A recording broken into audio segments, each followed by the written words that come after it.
What you need to know.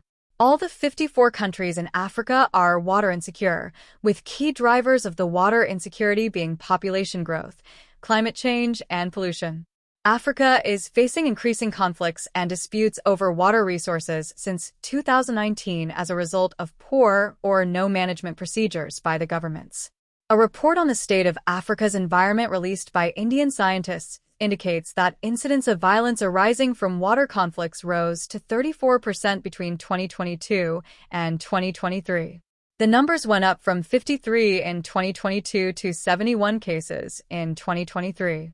The State of Africa's Environment, report prepared by the Center for Science and Environment, CSE, and Down to Earth found out that African countries are not prioritizing water problems and lack guidelines to restrict malpractices and misuse of water. The report released in Nairobi on September 16th through the collaboration of CSE, Down to Earth, and Media for Science, Environment, Health and Agriculture, MISHA, cover topics on water security, urban water poverty, water-related migration and conflicts, disease burden, climate change-induced water poverty, and the potential of harvesting rainwater to eliminate water poverty. 1. Population growth. All the 54 countries in Africa are water insecure, with key drivers of the water insecurity being population growth, climate change, and pollution. Globally, 3 of the 5 most critically water insecure countries are in Africa. They are Eritrea, Sudan, and Ethiopia. Eritrea is the second most critically water insecure nation in the world, followed by Sudan and Ethiopia. CSE Director General and Indian environmental writer and activist Sunita Narain, who released the report, noted a paradox of water scarcity amidst plenty, blaming African leaders for lacking the resilience to build water security systems. We are water-stressed not because it doesn't rain or we don't have water in our rivers, but because of the way we are managing it, said Ms. Narain. She said the water crisis in Africa is about inability to build affordable systems of water management at the time the continent is faced with challenges of climate change, population pressure, infrastructural gaps, and governance crisis. Ms. Narain said, "The scarcity of water that is being faced by Africa and other regions of the world is as much about the lack of the resource as its mismanagement. Climate change is adding to the water crisis and heat stress in our world. But climate change is not the reason for the water crisis, it is just an exacerbating factor." She noted that unless proper water storage systems are put in place, Africa faces one of the biggest challenges in the coming decades: the balance of increasing demands against the diminishing availability of water. Africa accounts for 22%, about 1.4 billion, of the world's critically water-insecure population. 13 African countries have been assessed to be in the critically insecure category. They are Eritrea, Sudan, Ethiopia, Djibouti, Somalia, Liberia, Libya, Madagascar, South Sudan, Niger, Sierra Leone, Chad, and Comoros. The CSE findings point out that as per the 6th assessment report of the Intergovernmental Panel on Climate Change, IPCC, global warming has been more rapid in Africa than in the rest of the world. The report indicates that up to 700 million Africans are set to be displaced by water stress caused by global warming by 2030.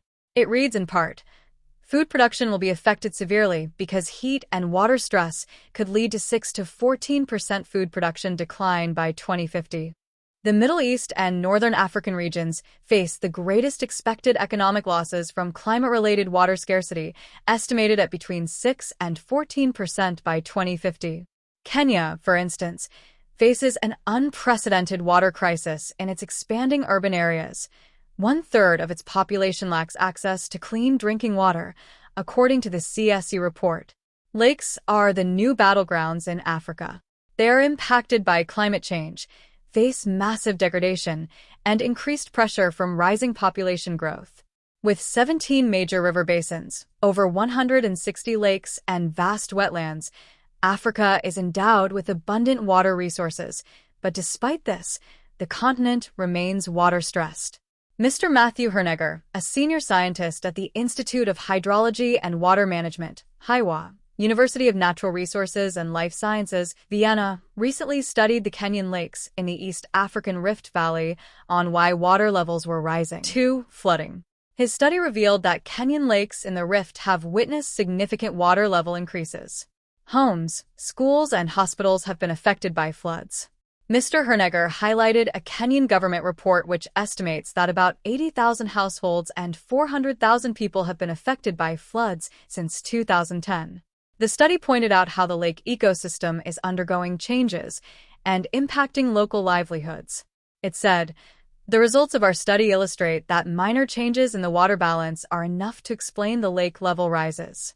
An increase of only 0.4 to 2% of mean annual effective rainfall leads to the observed phenomena." Kenyan lakes have shown low fluctuations and smaller water areas between 1984 and 2010, which have increased dramatically since 2010, the study concluded. For instance, Lake Baringo had a water area of 118 square kilometers in 1995, the lowest value from 1984 to 2020. The water area expanded by over 52% in the years 2020 and 2014 to reach 195 kilometers. The water area of Lake Solai, a smaller and less known lake south of Lake Bogoria, increased from 3 kilometers in 1984 to nearly 12 kilometers in 2014 and 2020, a fourfold increase. In Eastern Africa, witnessed intermittent spells of drought as well as wetter periods in the past have contributed to fluctuations in unusual lake water levels. Mr. Hernegger said, "Compared to the past, much higher population densities around the lakes put more people, their homes, and their crops in danger." The massive flooding that followed in lake-adjacent areas displaced over 200,000 people in Kenya, Uganda, and Tanzania. These are 3 of the 5 countries that the Lake Victoria Basin covers, also including Burundi and Rwanda. In 2021, the United Nations Environment Programme, UNEP, warned that lakes were in fact staring at a wetter future, which threatens livelihoods and also can trigger migration. For instance, Lake Turkana, the world's largest desert lake, has been predicted to be dead in near future as its river inflows have been drastically curtailed due to a large number of dams being built upstream. Since 1988, Ethiopia has built a series of hydroelectric dams on its main tributary, the Omo River, leading to predictions of Lake Turkana's demise. The new UNEP study has predicted that in the next 2 decades, climate change would result in more intense rain over Lake Turkana, thus raising its levels and also causing severe flooding. This could impact the 15 million people who live on the lake shores. UNEP warned governments in Kenya and Ethiopia, both share a border with a lake, that rare floods like the ones that hit the region in 2019 and 2020 would be regular occurrences. Africa is known for its lakes, a major source of fresh water. According to the World Lake Database, there are 677 lakes in the continent, out of which 88 are listed as principal lakes. 3 of the 10 largest freshwater lakes on Earth, in terms of area and volume, are located in Africa, Victoria, Tanganyika, and Malawi. Many lakes are transboundary. According to UNEP, 15 principal lakes cross the political boundaries of 2 or more countries. According to Narain and Richard Mahapatra, managing editor of Down to Earth, all African nations are water insecure, hosting 22% of the world's critically water insecure population.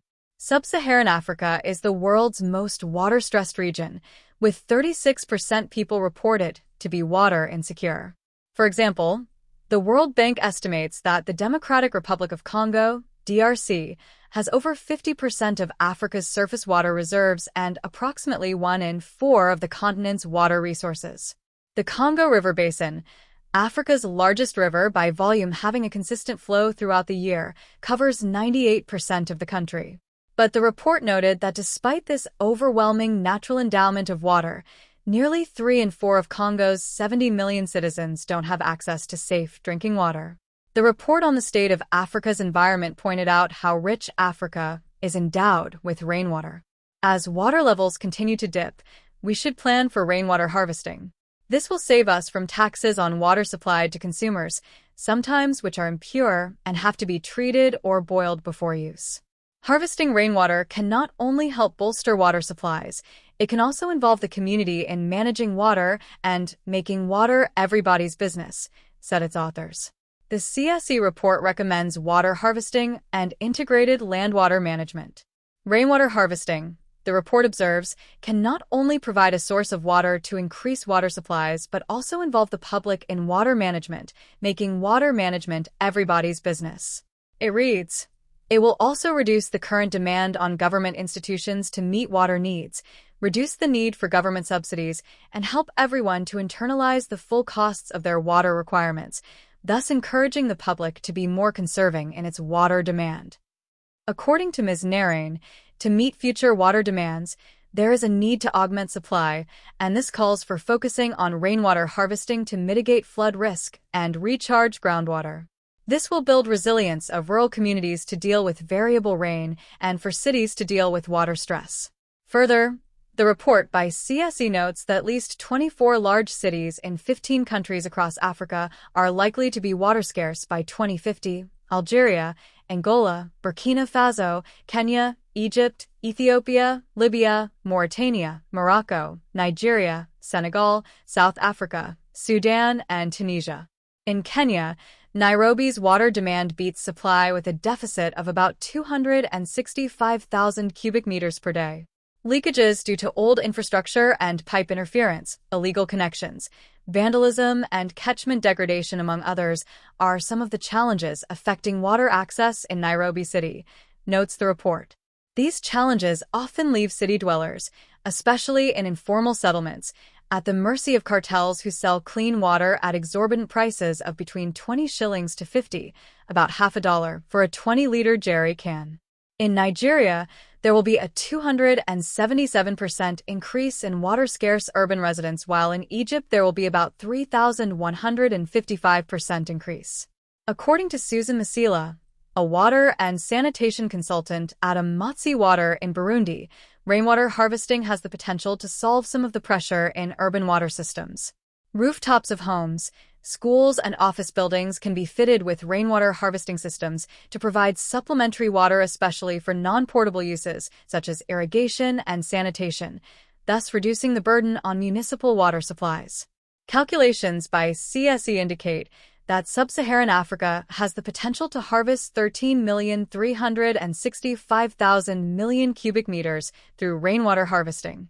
This is nearly 44,550 times the average volume of water that flows through the Nile River per day.